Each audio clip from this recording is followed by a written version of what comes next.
Now we're live. Okay, there you go, Lori. Okay, on page 411 of the text, it indicates the crisis types. Major unpredictable event that has a potential damage in the organization. So there's a few. I'm just going to read them all, and then we can go from there so we know which ones to choose. Public perception, natural disaster, product or service, terrorist, economic, human resource, industrial, oil system, transportation, or outside environment. And all they come across many different crises. In my particular workplace, we prepare for crisis by having safety meetings like quarterly, and they discuss, where is, what to do in a crisis, how do you contact security, where is important, like if you spill something, what do you do at that point, or to, protect the rest of the hotel. And I feel that's important as a leader to address that to all the employees so they know what to do in a crisis. What do you guys think? Cool. I actually kind of do the Um, same thing, I guess, because you're catering and I'm, in food industry basically. Yeah. So I know I just recently got a new job and we have to do TMO, which is team member orientation. That's a whole week long of us learning alcohol safety, foodborne illnesses, how to interact with your other employees and everything like that. So I know we spend probably 20 hours just in training alone. So I feel like that's kind of like our pre-crisis training as well. And I also like to quote within the book on page 412, which stated, you have to fight becoming complacent. And I think when you're trying to deal with crisis, you can't handle every situation the same. So I like that quote in particular. Yeah, that's a good one. I agree. Anybody else? I think that for at least my particular store for Starbucks job in for crisis. When I first showed up, we didn't even have a first aid kit. So, and someone like me, I'm a certified first responder. So coming in and not even having a first aid kit, my I freaked out because I kept seeing like all the hazards and like things that go wrong, and then I'm like, well, and if something happens, then I can't do anything, you know. Right. So I think like as a leader, not having the right resources or having access to the right tools made my job way more stressful. And then I think that led into stressing about my partners getting hurt or hurting myself. And consequently, that first day I cut myself on the first day, and then I had no band-aids. So like literally, it was like we just had to like.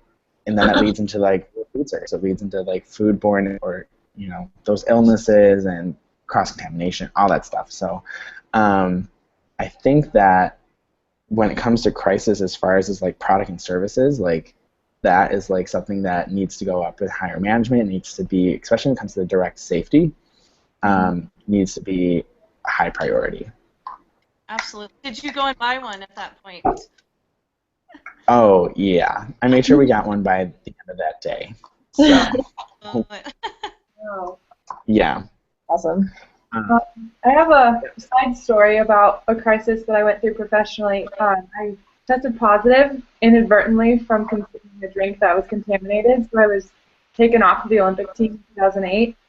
And I had like hundreds of media camped outside of my windows when I got home, and I didn't have a reason for my positive test when it happened at the time because it was like in a drink that wasn't on the label. So I had to get that tested, and it took a long time. But during when that was going on, I hired attorneys and stuff to act as my spokesperson, and basically I had no comment. And it was super interesting reading this book about how no comment is often taken as an admission of guilt. And people just assumed I was guilty because it's like the biggest black cloud you can have in the sporting world. So it took a long time for me to find out what had caused my positive test, and admitting that I was working on it and that we were looking into it, and kind of owning up to it would have established credibility, and I guess kind of totally changed my whole perspective on reading this book, and going through this class has changed my perspective on how handling a crisis like that in the future, how differently I could have done it. And I wish I knew this information before for sure. Right. Wow. Right. I'm glad you overcame that. Yeah, sorry, it's like a way longer story than we have time for in this little hangout, No, you're fine.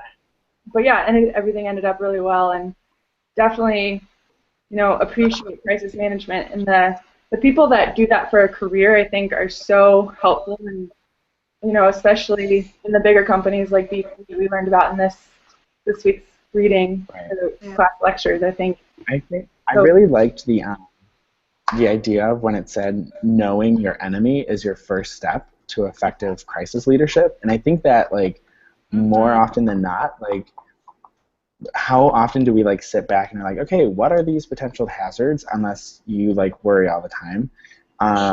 But like Lori, like you're a mom. Like, do you catch yourself like at every single step of like your child's development of like, okay, well there's thousands of enemies. Like, how do you deal with all of that?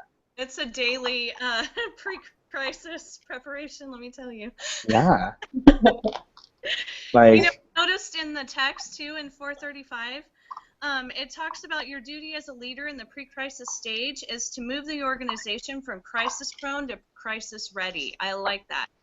And it required danger signs, recognizing them and identifying trouble spots, developing a crisis plan, and building organizational credibility. I like that too. That's really important to know as a leader. Haley, we haven't really heard from you. So for mine, like currently, Josh, I'm sure you can relate to this. So at Starbucks, we have this thing called Quaza, and it's extremely important. At my two other previous stores, so like Quaza is the quality assurance standard of our whole store as a whole, like so between cleanliness and like how we're dealing with things and how the store just is maintained as a whole. And so at my two previous stores, they were a little bit smaller, so it was really easy to keep up on things, and it's all so black and white and very particular, the details that we have to go through, and it's super ridiculous, but it's really important. So I got transferred to this bigger store in my district because they were consistently getting scores of like 80%, which is considered failing. And so like coming to this new store and to be working with all of the partners on all of our cleanliness, so it's like things like how you put a lid on a cup or temperatures of your milk or dates of so it's like just every little thing that you might not think about. And being aware of all of those little things is actually, it sounds so ridiculous how important it is to know like the tiniest little thing of like, oh, well this has a shelf life of 7 days, but that has a shelf life of 5 days, and knowing the difference between those two things. So by maintaining all of that and at least having like a couple people in the store who are fully aware of all of these little details can help our store get a higher score. So this past time when we got an 89, which still wasn't good, but was still considered passing. But it was like to maintain all of this in such a busy drive-through store can be really difficult, but it's detrimental to our customers if people aren't washing their hands right, or if people are touching things that they shouldn't be, or if we're dealing with expired products. So that's like a way that in my world is pre-crisis training of making sure all my partners know like this is okay, this is not okay. So that's what my world is. That's good, and that's good you helped to improve the score too. Excellent. It's stressful. Yeah. Oh my gosh, working with that store to get it done is so stressful. Good job. And I can relate with Haley, and I think it kind of reminds me of the in extremis leader, if I'm saying that right, on page 433, when it's saying like you're giving your followers like purpose and direction. This may not be like life and death like physically, but at least for Starbucks, this score is a direct correlation to your leadership and can potentially close your store down. So I think like by us like working with our partners and saying, you may not see a reason on why this needs to be dated for 5 days, and then if we go and explain and give that purpose, 9 times out of 10 the partner's going to get more behind it and be like, oh, okay. Right. I won't have a job if I don't do this, which is important. So I think, Haley, like for that kind of strategy, you're doing really well.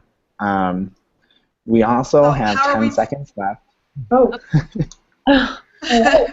Okay, well, Thanks, everybody did good.